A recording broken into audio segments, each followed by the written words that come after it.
jumping into the future of the 2025 draft. And the reason that I'm touching base on that is because Deion Sanders, right? Coach Prime, right? Colorado head coach, Coach Prime was in the, I guess, news, or if you want to say on social media. He was just with Gillian Wallow on $1 Million Worth of Game. And he was talking about Sheduer and Travis Hunter, and as far as like what that draft is going to look like. So listen to this, as far as like what Prime is saying about Sheduer and Travis Hunter. Where do you predict Sheduer and Travis going in the draft? Top 4. Ooh, that's pretty beautiful. Anywhere from 1 through 4. One of them is going to be 1.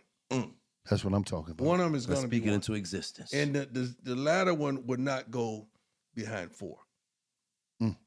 Now, all this is subjective because I know where I kind of want them to go. And let's not forget Shallow, okay? But I know where I want them to go. So there's certain cities that ain't going to happen. Okay, you on point. It's going to be it's going to be an Eli. So it's going to be an Eli, right? And that's the thing that caught a lot of people's attention. So we were just talking about Caleb Williams being the number 1 overall pick, and Prime thinks that Travis and Sheduer is going to fall somewhere in there in the top 4, but also he has a plan. He has an idea of places that they want to go. Now, people are looking at this like, how dare you? How dare you, say that you're going to decide where they're going to play and all this stuff. Ladies and gentlemen, let me just tell you, and maybe it's a surprise to you. So I'm going to, break some news to you. It's a job. It's a job. Playing in the NFL is a job. You know why? Because the government takes taxes from you. So it's a job.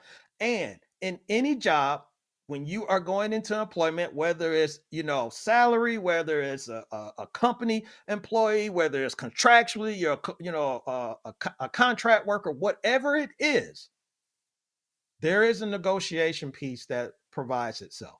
There's also a leverage piece.